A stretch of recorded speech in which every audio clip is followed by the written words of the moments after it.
France continues to be on high alert after 4 days of protests over the killing of a teenager at a traffic stop. What started as a cry for accountability has since merged into a massive mobilization against systemic problems in French society.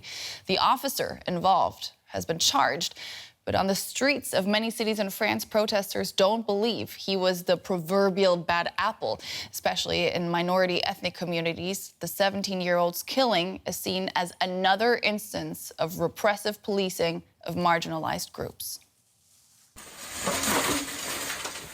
Authorities are desperately trying to extinguish chaos across France.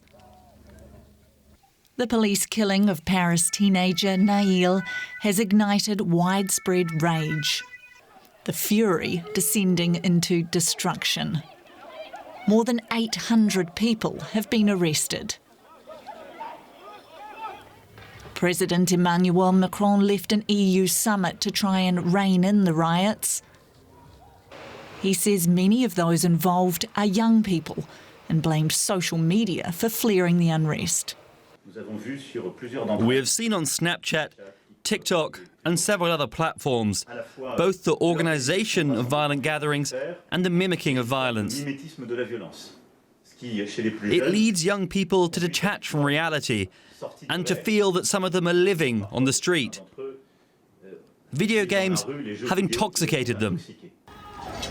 More officers are being deployed to control the violence. But the United Nations has voiced its concerns about French police. This is a moment for the country to seriously address the deep issues of racism and racial discrimination in law enforcement. We also emphasize the importance of peaceful assembly. The French government rejects the accusations, but some Parisians have their sympathies. I think this is the logical consequence to police violence. It's unacceptable. The current situation comes from police going too far. I understand the anger behind all of this, but it's still shocking. I think we need to debate all of this so that people understand what motivated them to get violent in the first place. I think there has been too much violence given what happened. There is no need for this kind of violence. These shops have nothing to do with what happened.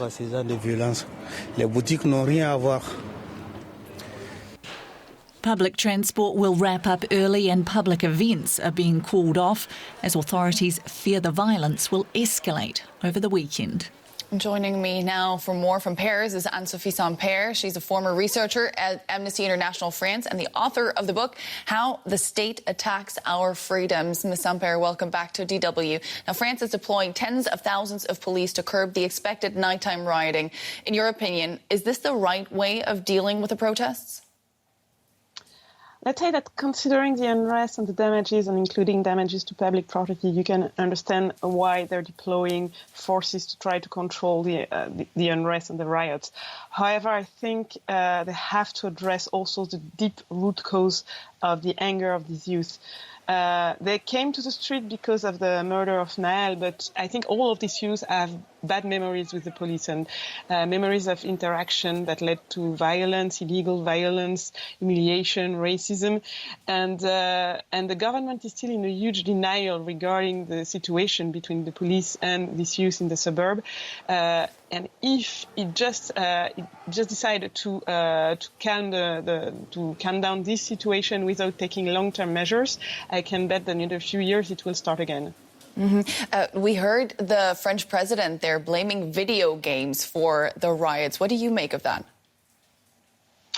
I think, first of all, it depoliticized a lot the situation, and I would rather have a president talking about the role and the situation of the police and how these youth can have such a mistrust in the institution. That would sound more serious. Then the use of video game in protest is nothing new. I mean, if you look at the Hong Kong protest in 2019, they were very much inspired by video games. So probably it's true. that part of the culture of the youth, but I think it's not really relevant right now. Yeah, and not the discussion that you would like to see, obviously. The French government has rejected UN accusations of racism and systemic discrimination within the police force as totally unfounded. How do you see it? That's part of the denial I was regretting before, and you have the same denial about police brutality. The government doesn't even want to use these words. I mean, there are several evidence of systemic racism within the police. A few years ago, the French ombudsman was saying that a black or Arab man has 20 more times to be checked by the police than a white person. You have also decision by the highest court of justice in France against the French state because of discriminatory checks by the police.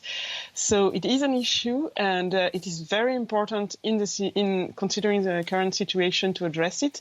But the problem is that to find solution, you have to admit there is a problem. And at the moment, it is quite worrying that the government is still refusing to hear the UN. There's Anne-Sophie Sampere in Paris. Thank you so much for your take. Thank you.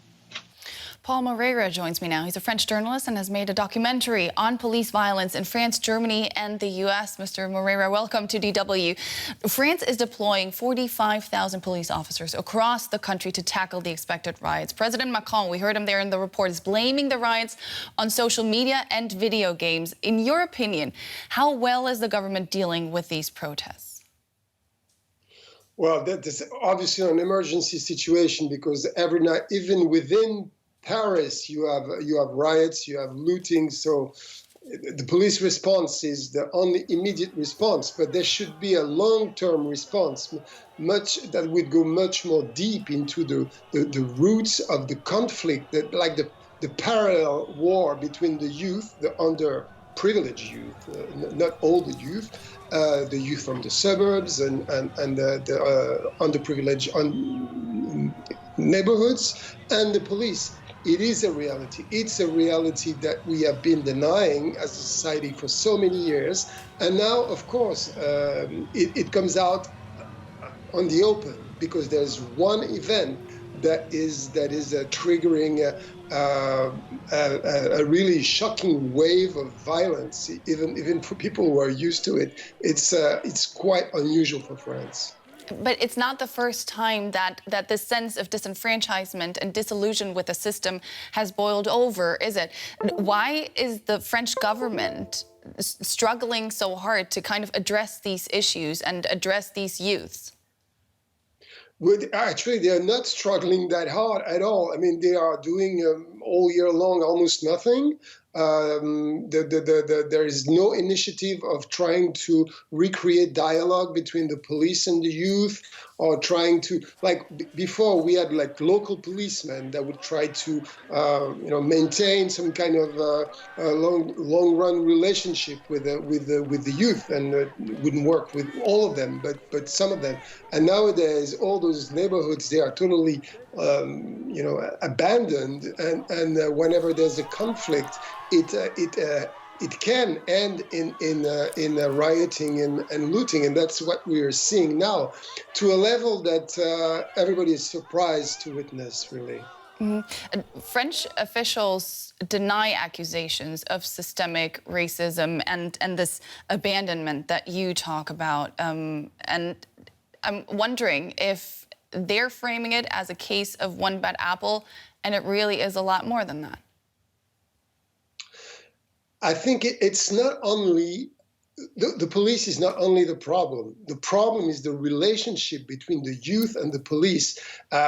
This youth has been ghettoized. I mean, they live in suburbs most of the time, far away from attractions, far away from life. And they get this feeling of being kind of out of society, and that triggers a lot of criminal behaviors, and police are the ones that are on the front line of all of this. And it's true that sometimes they take their role as a kind of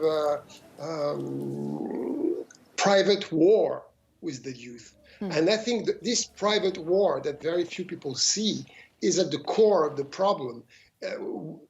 really the French state should take grips of what's going on between the youth and the police and get out of denial and admit that there is a huge problem and that really dialogue should be the main focus of any governmental action in the future. As journalist Paul Moreira, thank you so much for your vision of the events.